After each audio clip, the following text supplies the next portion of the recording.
Ladies and gentlemen, we stand at a moment in history where the very fabric of our humanity is unraveling, where the light of compassion flickers in the winds of a darkened age, an age when that which was once honored is now despised, and that which was once sacred is now condemned. The fall of kindness is upon us. Kindness was once the mark of a noble heart, a virtue honored across civilizations, faith, and traditions. To be kind was to be human, to reflect the highest ideals of goodness, to be the light in a world filled with darkness. It was the foundation of strong communities, the glue that held families together, and the guiding force behind justice and mercy. But something changed. Slowly, almost imperceptibly at first, the world began to turn against kindness. What was once celebrated became suspicious. What was once a virtue became a liability. Compassion, which once built societies, is now seen as weakness, even a crime. We were told that to be strong, we must be ruthless, that to survive, we must look out only for ourselves. The idea of self-sacrifice, of putting others before ourselves, was dismissed as naive, outdated, even dangerous.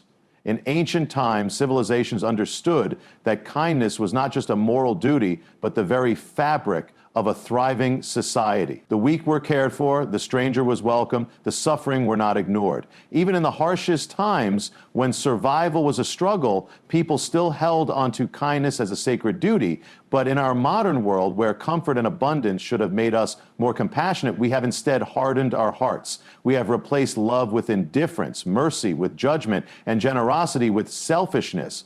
Look around and you will see the signs of a society that has lost its kindness. Where once neighbors looked out for each other, now they barely acknowledge one another. Where once people would stop to help the fallen, now they walk past. Too busy, too distracted, or too afraid to get involved.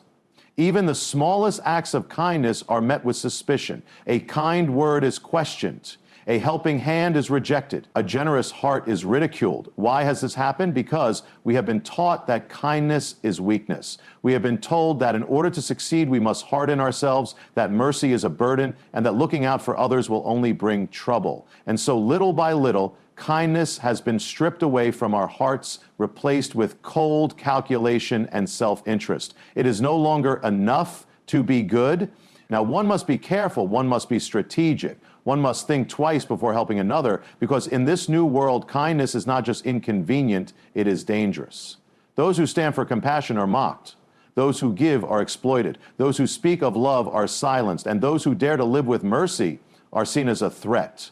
What happens to a society that turns against kindness?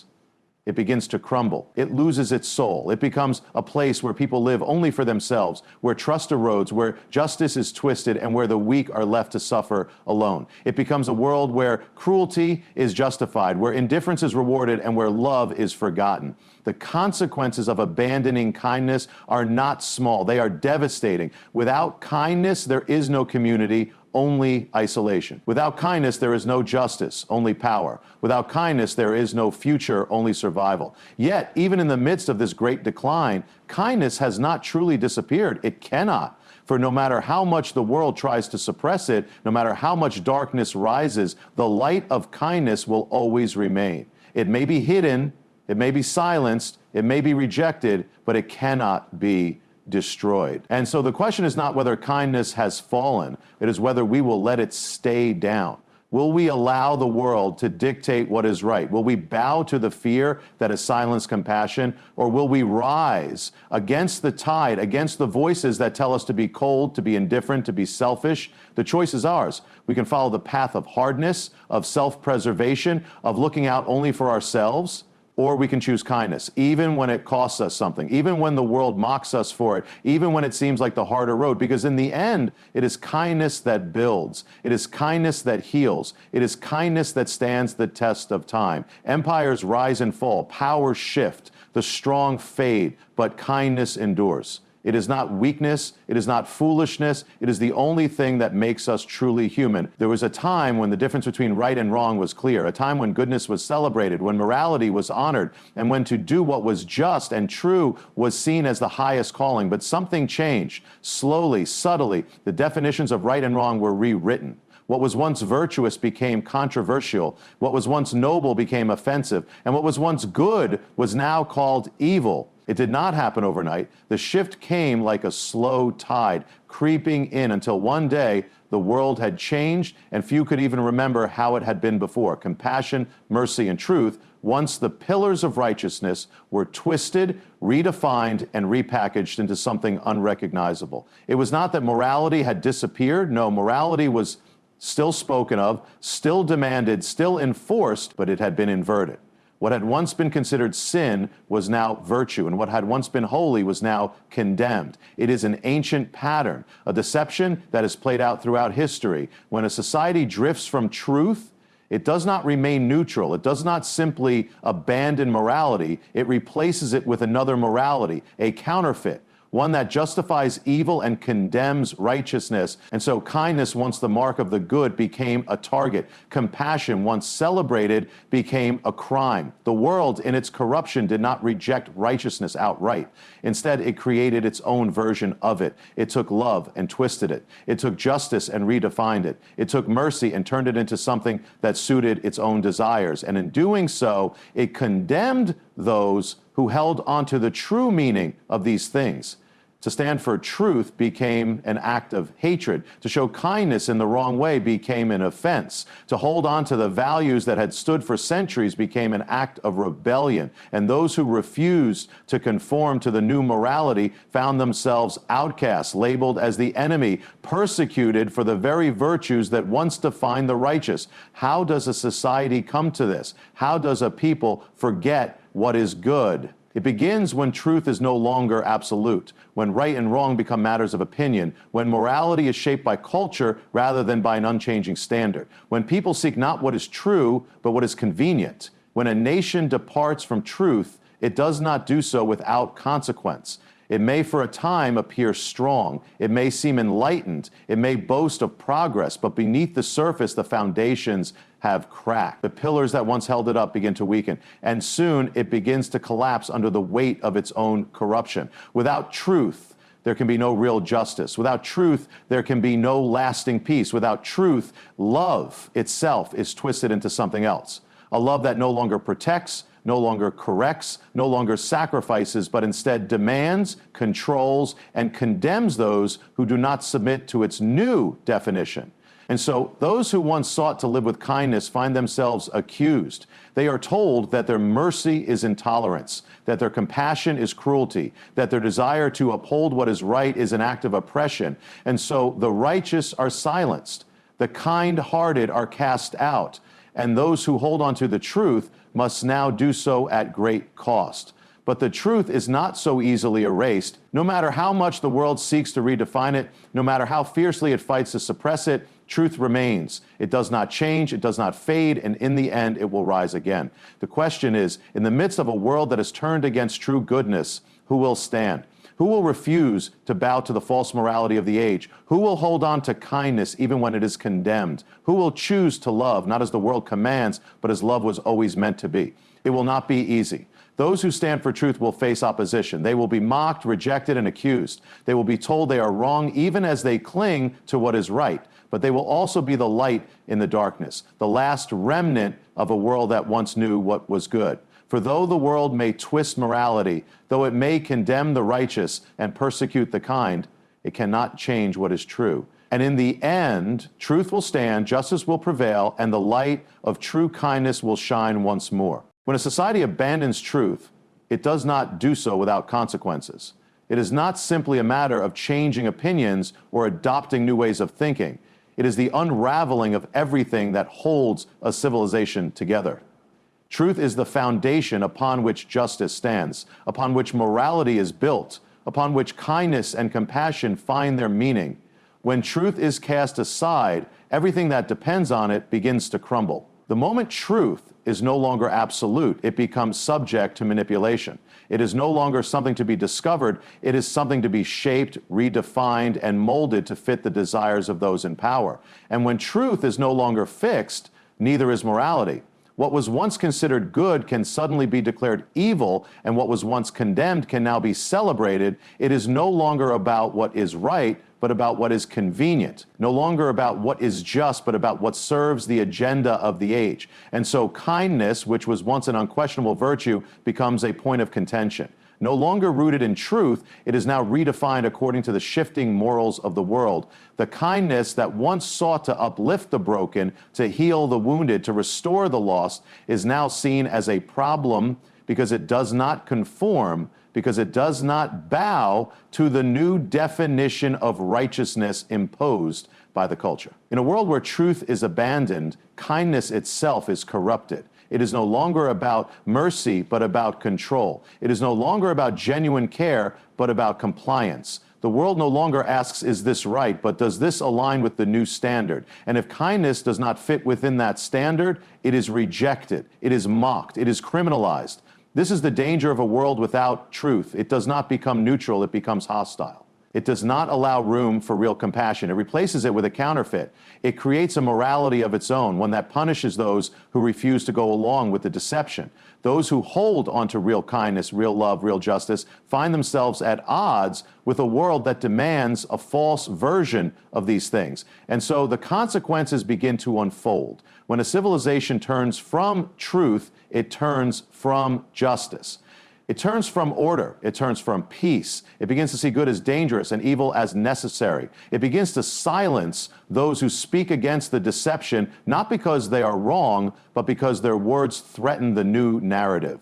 History has shown this pattern again and again. A people reject truth, and in doing so, they reject real justice. They twist morality to serve their own desires. They call good evil and evil good. And when this happens, society does not progress. It decays. Trust disappears. Fear rises. Corruption spreads. And those who still hold on to truth become outcasts in their own land. The consequences of abandoning truth are not just philosophical, they are practical. Without truth, there is no justice, only power.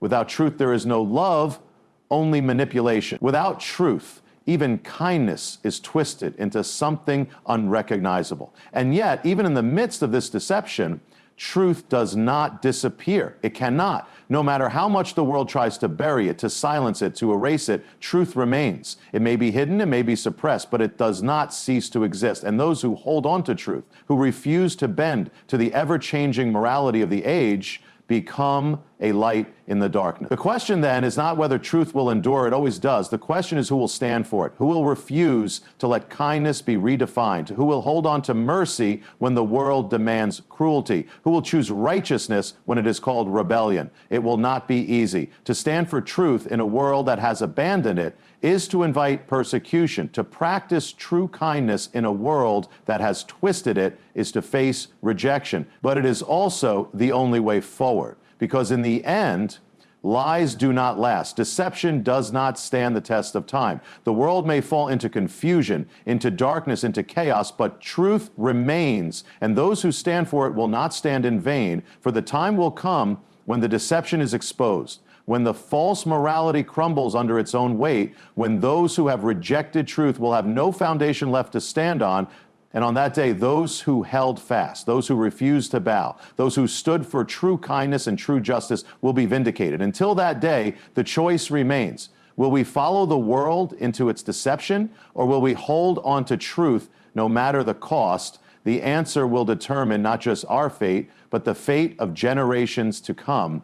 Darkness does not demand surrender all at once. It comes in slow, subtle waves, wearing away resistance, numbing the conscience and convincing people that compromise is wisdom. It begins with small concessions, little shifts in thinking, and quiet justifications. Over time, the world moves from recognizing truth to tolerating falsehood, then from tolerating falsehood to enforcing it. And before long, those who refuse to conform find themselves labeled as outcasts, radicals, and rebels.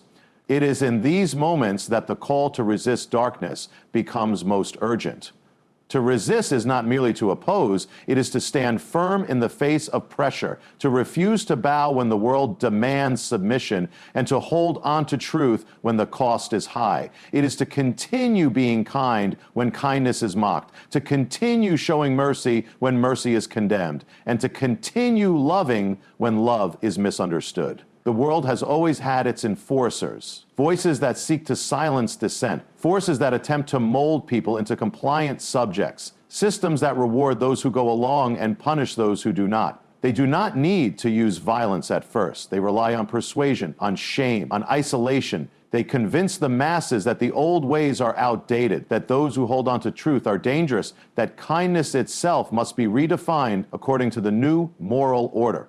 And yet, history has shown that those who resist darkness do not do so in vain. Though they may stand alone for a time, though they may be ridiculed, though they may be cast aside, their stand is never without purpose. Because resistance is not just about the present, it is about the future. It is about holding the line so that those who come after will still know what truth is, what goodness is, what kindness truly means. To resist darkness is not simply to fight against something, it is to fight for something. It is to fight for a world where kindness is not a crime, where mercy is not ridiculed, where love is not twisted into something unrecognizable. It is to fight for a world where truth remains unshaken, no matter how fiercely it is opposed. But resistance comes with a price.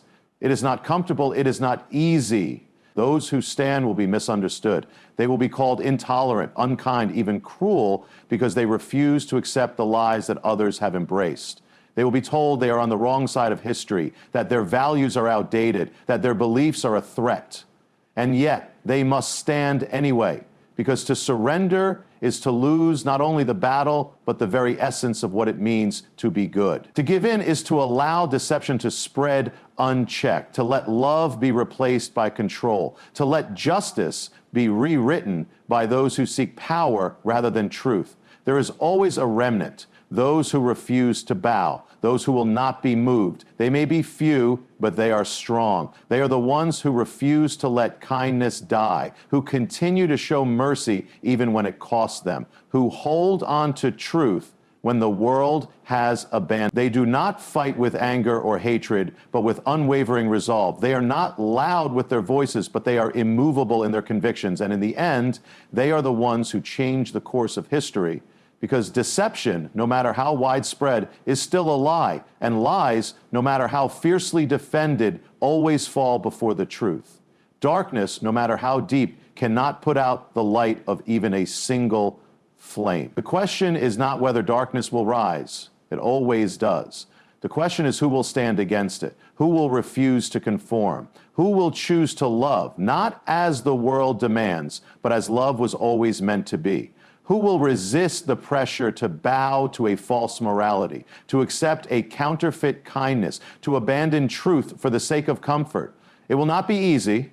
The world will call it foolish. The world will call it reckless. The world will call it dangerous, but it has always been this way. Those who stand for truth have always been ridiculed before they were honored, rejected before they were recognized, persecuted before they were proven right. And so the choice remains. Will we surrender to the rising darkness, or will we stand? Will we let kindness be redefined, or will we hold on to its true meaning?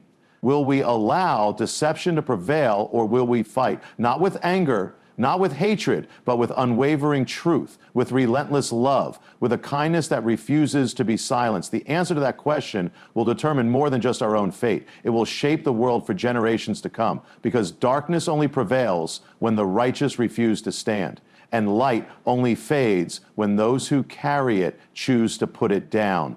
The battle between light and darkness is not new. It has played out in every generation, in every nation, in every heart. It is the battle between truth and deception, between righteousness and corruption, between love and selfishness. It is not fought on distant battlefields, but in the everyday choices of individuals, in the quiet moments of decision, in the courage to stand when the world demands that we kneel. Kindness was never meant to be a weakness. It was never meant to be passive, timid, or afraid. True kindness is not the absence of conviction. It is the presence of strength. It is the will to stand firm, to show mercy in a world that rejects it, to love when love has been twisted, to hold on to truth when lies are celebrated. And yet we live in an age where kindness itself has been corrupted, where compassion has been turned into a weapon, where love has been redefined to fit the shifting morals of the time. The world speaks of love, but it does not know what love is. It speaks of justice, but it has abandoned justice. It speaks of kindness, but only the kind that conforms, that complies, that submits to the demands of the age. The kindness that challenges, that convicts, that stands firm in truth. This is the kindness the world despises. This is the kindness it calls dangerous.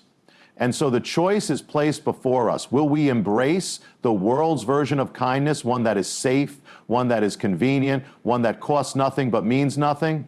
Or will we embrace the real thing, the kind of kindness that is costly, the kind that stands against injustice, the kind that refuses to bow even when it is ridiculed, rejected, or punished? It is easy to be kind when kindness is celebrated. It is easy to love when love is applauded. It is easy to stand for truth when truth is fashionable. But what happens when these things are condemned? What happens when kindness is redefined as intolerant? When love is used to justify what is false, when truth is silence? That is when the real test comes. The world will tell you that standing for truth is unkind, that to speak against deception is hateful, that to refuse to conform is selfish. But this is the great deception. Because true kindness is not about making people comfortable in their lies. It is about leading them to the truth. True love does not affirm what is false. It calls people to something higher, something greater, something eternal. But that kind of kindness, that kind of love, that kind of truth, those are the things the world fears most, because they cannot be controlled, they cannot be manipulated, they cannot be bent to serve the agenda of the age. And so those who walk in them will be opposed. They will be cast as villains. They will be called dangerous. They will be told they are standing on the wrong side of history. But history is not the final judge. The opinions of the masses are not the measure of what is right.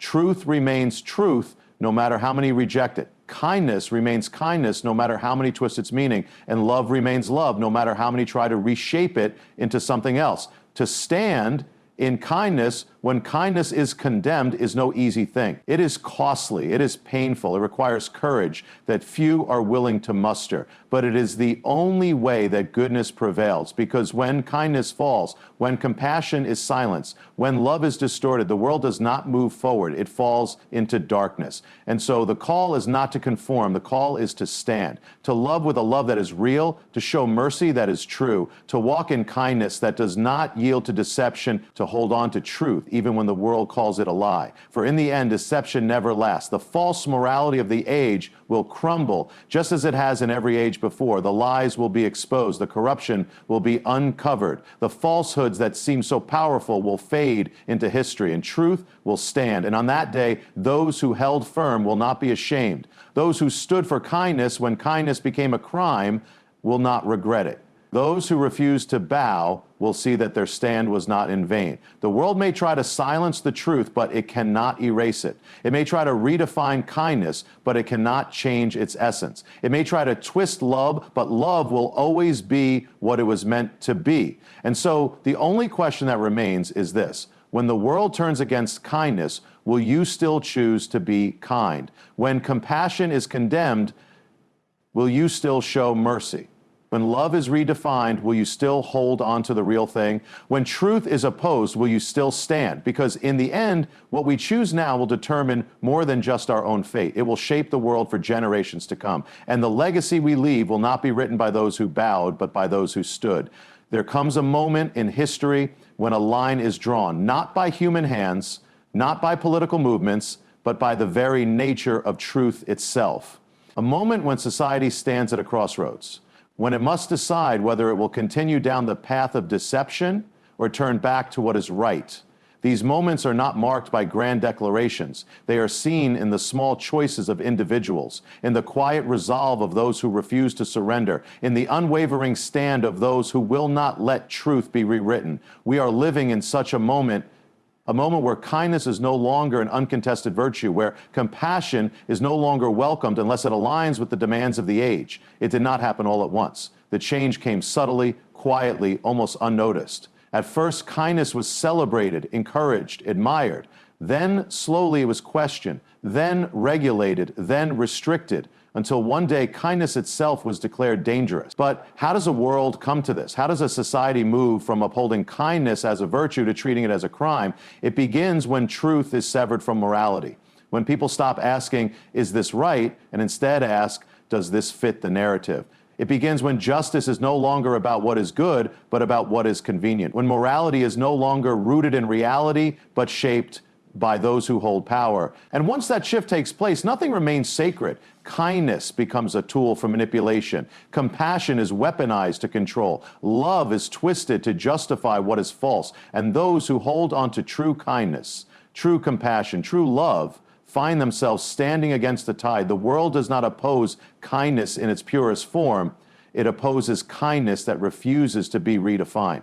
It does not reject compassion outright. It rejects compassion that does not conform. It does not hate love itself. It hates love that tells the truth. This is the challenge of our time, not merely to be kind, but to be kind in truth. Not merely to love, but to love in a way that is real. Not merely to show compassion, but to do so without compromise. Because the world will always welcome a version of kindness that bows to its demands. It will always accept love that affirms deception. It will always embrace compassion that is silent in the face of wrongdoing. But that is not real kindness. That is not true love. That is not genuine compassion. True kindness does not seek approval. It seeks to heal. True love does not affirm falsehood. It calls people to something greater. True compassion does not turn a blind eye to injustice. It speaks even when it is costly. And because of this, those who walk in these virtues will always face opposition. They will be told they are unkind because they refuse to celebrate what is wrong. They will be called unloving because they will not abandon truth. They will be condemned as dangerous because they stand firm when the world demands surrender. But history has proven this one thing: lies do not endure. Deception has its moment, but truth remains. Falsehood may rise in power, but it is always eventually exposed. Corruption may take hold, but it cannot stand forever. And so what matters is not whether the world agrees with us now. What matters is whether we remain standing when the deception collapses. What matters is whether we choose to be kind even when kindness is condemned. Whether we choose to love even when love is misrepresented. Whether we choose to speak the truth even when truth is hated. This is not the first time in history that goodness has been twisted, that love has been distorted, that truth has been attacked, and it will not be the last. But in every age, there have been those who stood, those who did not bow, those who refused to let their values be rewritten by the demands of the world. And that is the choice before us now. Will we trade truth for acceptance? Will we surrender kindness to fit into a broken system?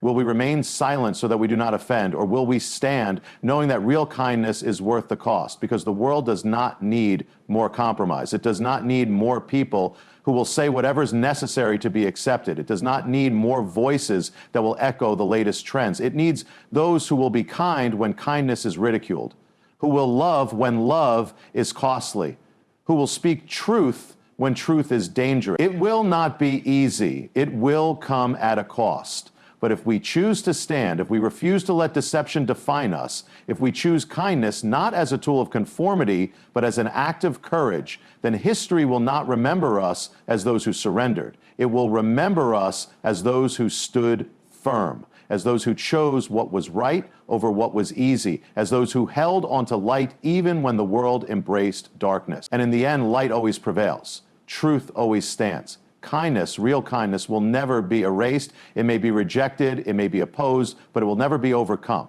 So when the world demands that we change, when it tells us that kindness must fit its mold, when it insists that love must abandon truth, let us be those who say no. Let us be those who hold on to what is real. Let us be those who choose courage over comfort, conviction over approval, truth over deception, because the line has been drawn, and history will not be shaped by those who followed the crowd, but by those who stood against it.